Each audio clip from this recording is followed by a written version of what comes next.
Hello and welcome everyone to another one of these beautiful mindful conversations. Are there days where you wake up and you're feeling really great, but then maybe you saw something, maybe you heard something, maybe something popped in your mind, and that feel good feeling, suddenly you hit a low point and you go on throughout your day not feeling great, not wondering about what uplifts you, but instead focusing on the things that you're not happy about, that negativity. So today, my guest, Dr. Kimberly, and I will be discussing that about mindset, self-care, and of course, self-love. Thank you, Dr. Kimberly, for being here on my Mindful Conversation podcast. Thank you, Tanya, for having me. I'm so excited to be here and share with your audience and have this conversation and grow together. Yeah, I feel it's a really such an important conversation that we're going to have. I always say that we can never hear it enough. We can never hear it enough because those self-doubt sometimes never go away, but it's whether we give them power or not. So, Dr. Kimberly, can you tell us quickly where you are from? Right. Well, I am originally a Detroiter. Currently, I am transplanted or stranded, depending on the day, in Fort Mill, South Carolina. And that's where I'm from. Wonderful. Thank you. And I know about you. And the reason I reached out to you, Dr. Kimberly, is because I love that you have that same mindset that I talk about too, is about self-love, loving who you are, about mindset, about, kind of shifting it and not comparing yourself. So tell us a little bit about who you are. Okay. Well, so I'm the eldest child of two. I'm actually the product of teenage parents. And so that usually doesn't bode well for a good start. But my parents instilled a lot of good values in me. And one of the, um, I remember we were talking before about one of the things that we live by. And I'm going to make this a short story, but to kind of share who I am.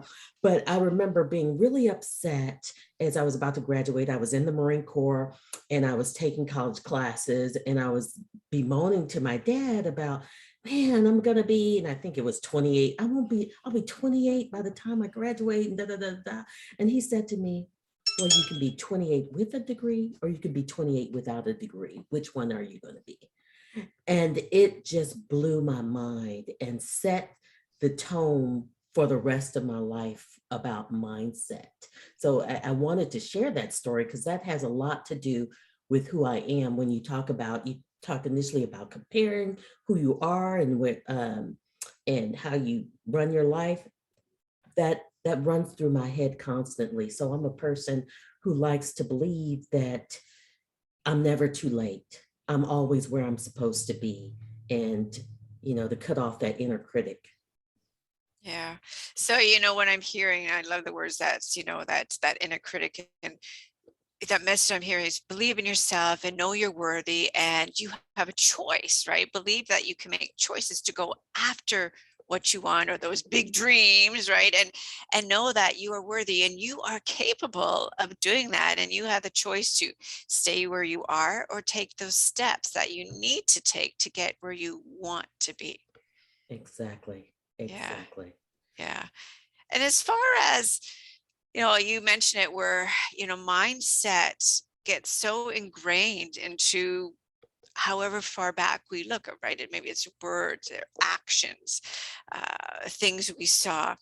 And that, believe it or not, is deep seated within us. And sometimes we have a hard time understanding that creates that mindset, that creates who we are, that creates us to strive ahead, that creates us to stay where we are, stuck and not go ahead.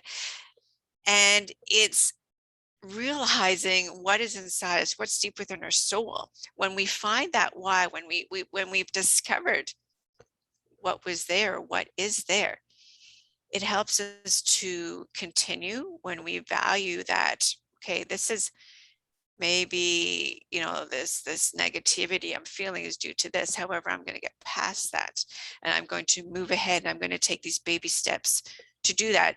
And part of that is taking care of yourself, right? Because if you don't take care of yourself, if you don't understand who you are, if you don't value who you are, then those daily routines, those daily habits become really hard to go after. So tying that all up together, Dr. Kimberly, what is a self-care, I'll say routine or daily habit that you do religiously that helps you continue on feeling uplifted? And sure, there's days where you might feel a little bit down, but overall, what are those daily habits, those self-care habits and routines that you do every day that keeps you on this positive journey and even self-discovery? Right. Well, the main thing I do is when I first wake up, I sit in a chair, I set my stopwatch for 15 minutes, and I just sit still. I don't check my email, I don't pick up my phone, but I sit still for 15 minutes. I don't move, I don't adjust, I don't blink. I am just getting in touch with myself and grounding myself um, to my world and my experience. And then I set my intention and my agenda. Because what I was doing previously is wake up, pick up the phone, what messages did I get, what emails, and then I'm on everybody else's timetable. I'm on everybody else's agenda. And I look at the end of the day, upset, disgruntled because I didn't get to what was important for me and my needs. So that's one of the things I do at least 5 days a week. Saturday and Sunday, they're a little more loose. I don't need to Yeah, do that. But during the week, I find that I have to do that. nice. Nice. And I love that, something ties in with I talk about, you need to make it happen, right? You choose that as soon as I'm getting up, I'm going to make me time because that's going to set me up for the rest of the day. You said when you picked up that phone and emailed, so many women do it. How is that setting yourself up? It's like, oh my God, I'm stressed. Or what is this person writing, right? You're setting yourself up now for stress the rest of the day. And then at the end of the day, you say, oh my gosh, I didn't do anything for myself. No wonder I feel like crap. Like sometimes you don't even Right, realize that. But the fact is you're setting up your intentions. You're taking care of yourself. You're giving yourself that me time, right, whatever feels good at the moment. And you're not letting excuses stop you.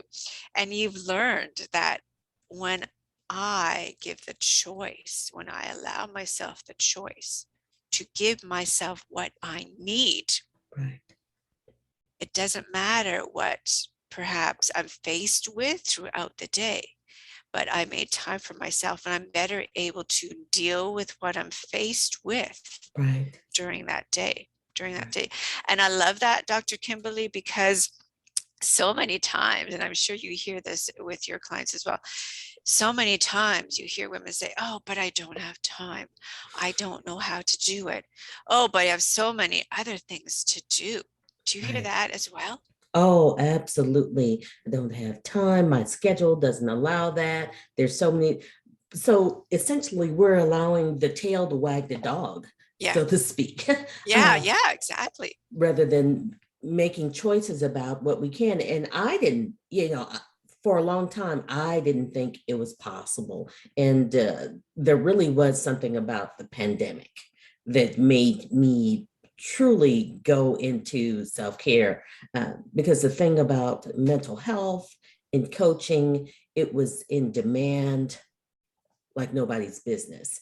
I found myself because I also participated in the crisis with the cruise lines when they were stuck out there and having to get calls from around the world and have translators talking to Yeah. families and sometimes notifying them even if their family member had passed. And because it was a global operation, I noticed that I was working 18-hour days at some point, and I said, enough. I'm blocking off 2 hours in every day in the middle of my day for me. And it was scary because I thought, oh, will I be able to will I be able to pay these bills? Will I be able to do this? And miraculously, the revenue still came. My business didn't fall apart. I was still able to exist. I didn't have to chase to do something else. I was okay. Yeah, yeah.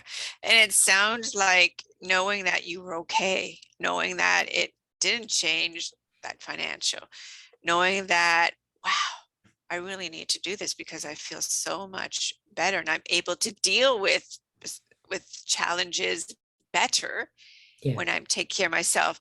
And I hearing that, I feel that's what continues to give you that motivation every morning to take those 15 minutes to just, I'm going to sit, ground myself, and just simply be in the moment. And I use the word just because it's a simple thing to do, a simple thing to do. And I'm hearing too, there was that challenges that you were facing having these 18 hours days and making time for yourself. And right now, because I feel that that set the light bulb moment that, okay, I need to really enhance how my me time is important. And you got over that challenge because it sounded like that was a big challenge. Like, do I have to, if I make time for myself, like, do I have to do that? Oh yeah, that was a huge challenge. You saw the positive outcome of it and you continue to see it. So right now, today, Dr. Kimberly, in the last 6 months, is there a really another challenge that you're meeting right now? And what's something that you're doing to get over that challenge? Ah, so that challenge is really I have a child who became an adult.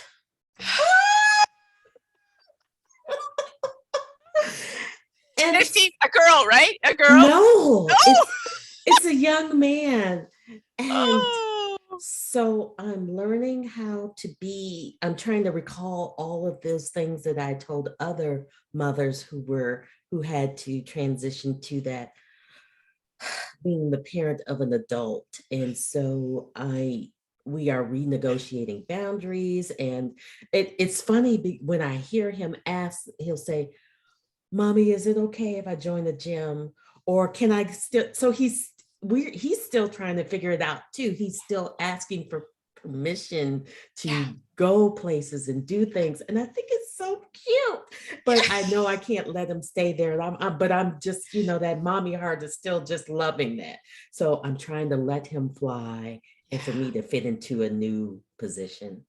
Oh my gosh, I hear you, Dr. Kimberly, because I have a 15-year-old daughter who's going to be 16 the new year, and I have an 18-year-old son who's going to be 19 in December. And they're both going kind of like girls and boys are on two different levels. And when you mentioned, a child going into adult, I thought, oh my gosh, if it's a daughter, like, because it is totally No, different. It's totally different. So I totally get it. Well, and I've heard this from other moms too, that it's like when you have a daughter, she's 18 going on 21 and never changes. And the boys tend to still be that younger, that they still mom, are like that all mommy, about mom. but And still want that independent, like I'm. I love that. I love that. Oh my gosh, I love that. and Yeah, my daughter's motherhood. 17, so she's already so this is they had definitely had different educational journeys. Whereas my son graduated late because he didn't do what he was supposed to do, and my daughter is looking at graduating early in December, and she has a job interview this Saturday, so she's like, I need to she wants to be an actress. I need to graduate early so I can make more money, so I can live in California. And I'm just like, what is this? Like, I don't understand any of this. And she's like, I'm leaving and I don't need you guys. Oh my God. Oh my God. Boy, these stories sound familiar. I mean, the education in the US is very different from Canada, but yeah, as far as our youth, our teenagers, I think around the world, I really do. It's such a similar, familiar story. Oh my gosh. Yeah, motherhood is a challenge no matter what, isn't it? No matter what. So yeah, to all the moms that are listening today, you are not alone in what you're facing. No, no, not at Oh all. my gosh. Dr. Kimberly, there's huge, huge, huge, and even prior to COVID, there's been a huge negativity around there. and it can really affect us. But what keeps you, having this positive energy, this positive mindset? And again, what I mentioned earlier, you and I both, there's times where it's not positive, and that's okay. But overall, it is, because how we set up our intentions in the morning, how we end our day at the end of the day, right? Sets you up then for continued, I'll say, positive journey. So what helps you, Dr. Kimberly, keep that positive mindset? Well, and I'm going to share what helps me keep this positive mindset. Another short, quick story. So I always remember what I tell my clients about is a Freddy's drive-through. And so that's a restaurant Oh, around okay. here. So let's just say McDonald's because that's nationwide. Okay, so I always remember this story. Imagine I go to a McDonald's drive-through. I order $10 worth of food. I give the cashier a $20 bill. Cashier walks away and I say, does she think I'm stupid? She kept my money. I'm ticked off. I want the manager. I want her fired. Okay. Imagine scenario B. I will go through that. So that's scenario A. I'm angry. I'm frustrated. Scenario B. I go through the drive-through, give the cashier a $20 bill. They walk off, even though I ordered $10 of food. And I said, oh man, it's really busy in there. You know what? When she comes back, I'm just going to let her know that she forgot to give me my change. So in that scenario, I'm patient and I'm understanding.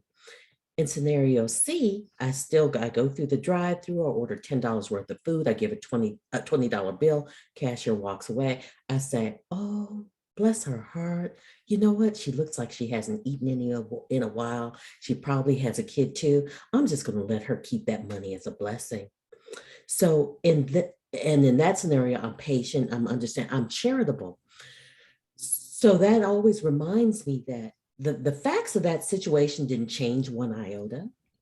What changed is how I felt, the thoughts that I had in my mind, which dictated my emotions and my behavior. Mhm. So it helps me to remember there's always a different way to look at the situation. Yeah. It's our perception is not always accurate. And so consider different possibilities. Yeah. So what I'm hearing is to keep kindness a part of you, right? Mhm. To not fly off the deep end right away.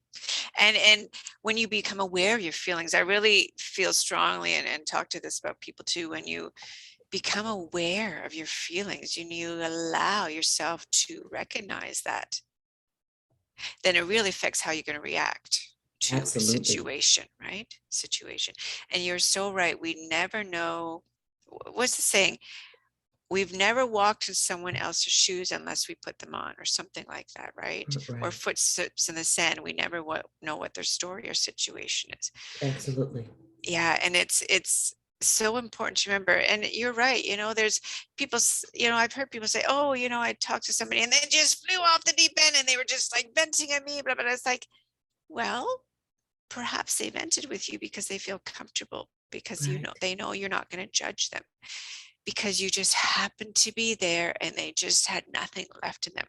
I always say never take it personally. Right. Personally. So I love how you put that scenario, because I really feel that those are three true situations. I do specifically like, number two, because it's a simple thing. Number three, I think can be hard, difficult for some people to okay, keep my change, right? Because I'm looking at overall what people, but that simple step of two and three, it just kindness. It's so simple. Just take a breath, just take a breath, Right. and put yourself in, how would you feel if someone got angry at you, if you just didn't do something, or you did something without even thinking, or you didn't mean to do it? You'd be upset if someone flew off, and you'd be happier Right. if they were just, kind about it too. So I Right. think, those three scenarios you gave, Dr. Kimberly, there's so much hidden feelings and emotions between all three scenarios. So I love that. And, with this, I hope people think about that on a daily basis, or when they're faced with today or tomorrow a situation like that, instead of getting upset right away, take a moment, Right. take a moment. And then, because often we just need that moment, right? Maybe you've been having a terrible day and that caused you to react in an awful way. And then you end up, here goes the negativity, because you end up feeling awful for the way you reacted. Right. So yeah, I love that. I love that. I love that. Dr. Kimberly, there are 3 questions as we're slowly coming to an end here Okay. that I ask every guest. And it kind of is my favorite part. I mean, I love our conversation that we've had. Oh my gosh. Because you speak, I feel the same message that I love talking about as well. But let's dig deep a little bit here. Okay. I'm ready. All right, about quotes, there's always quotes in life that we either have sticking up somewhere, or we have framed, or they're in the back of our mind, or we hear them throughout the life, and they really stay within our heart and within our soul and our mind. What is a quote that you absolutely love by and tend to maybe even go through life with? Right. Well, I have twin quotes. One was the earlier one that I mentioned about my dad, about my situation. The other one is an Eleanor Roosevelt Mm. quote.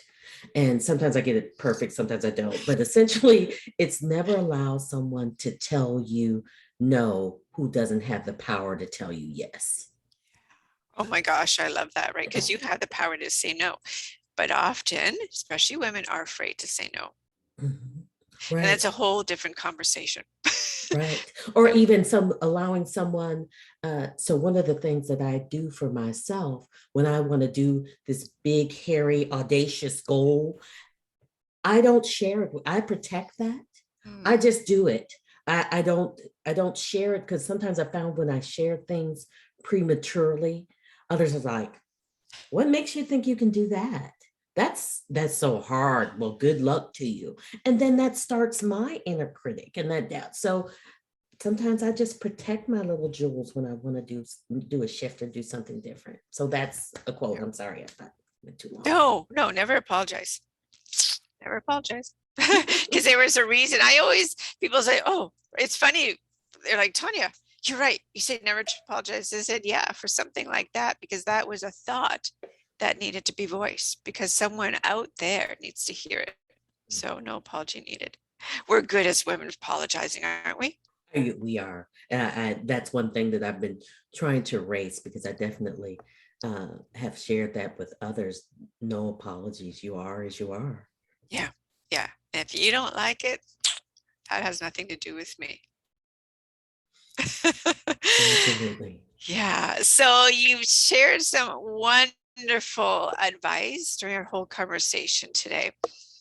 But what's something else maybe is in the back of your head that you haven't shared yet? What's really a huge thought or a huge advice you can share with our listeners today? What I'd like most to share with the listeners today is that you have to enjoy the journey. I think so many times we are on a grind and we're on a hustle to get to that next level, to build our business more, to do this, to reach more people, that we lose all the elements that make that journey worth it. Like we don't focus on our relationships with our children or our parents or our intimate partners or friends, Yeah. and we find ourselves alone and we wonder, well, why did they leave? Well, if you didn't invest any time or energy in that relationship and they got lonely and left. Yeah. So enjoy the journey, have some Yeah. balance. You can't always be perfectly balanced, but we can integrate that. Um, Yeah. so that's really what I would like to share. Yeah, exactly. It's a journey and it's a balance, right? And nothing's perfect. It can feel this is the best, but I Mhm. always, people always strive for perfection. I see it as a perfection doesn't exist, because then you're never going to be satisfied or happy or complete. But if you feel like, oh, this feels great, savor that. That is perfection, Right. right? And we Yeah. get to decide. So that's what's so unique. We get to decide what is perfection. So I have a colleague. She's a very well-known, respected psychologist. She teaches at nothing but top universities, uh, makes tons of money, and her husband is a mechanic. Nothing wrong with that. Yeah. But there are some people who would say, why would you marry a mechanic? That's Yeah. blue collar. Judging. Yeah. That is her success. She is ecstatic and happy. So we get to decide what success looks like. Yeah. Yeah. Beautiful. Yeah. Yeah. People are judgy. It's the what if they think this, what should, it's like, never mind. It's you that needs to be happy and fulfilled, and you that needs to experience that joy, not somebody else, right? Absolutely. Yeah, yeah. Now, of course, your mom, so you cannot include family in my last question. Okay. Okay. So, Dr. Kimberly, if this was the last day of your life, Mm. what is something that you would be grateful for? This was the last day of my life, and I'd be grateful for two things. One would be nature. There is just such beauty and healing in nature, just all forms of it. It's just been a really powerful force in my life. And the other would be true friendship. I've had some friendships going on 40 years now, and they know me backwards and forwards. So those are the two things that I would be most grateful for. Lovely. Yeah, definitely, definitely. Got to keep those at heart, right? Dr. Kimberly, thank you very much for this beautiful conversation, this deep insight, and helping to spread the word that just love who we are, and stay on that journey and give yourself value and do things that uplift you, and most importantly, make time for yourself every day. Keep it simple, make it happen. You deserve it. So to Absolutely. everybody watching today, thank you. Love who you are. Remember today, when you lie in bed, think about the best thing that happened. And when you wake up in the morning, feel or write it down what you're grateful for. This is Tanya out of San Luis telling you to love who you are. Mindful coach, self-care coach. Have a beautiful day. Remember to subscribe so you get notification when the next mindful conversation and video comes on my channel. Take care, everyone. Bye-bye.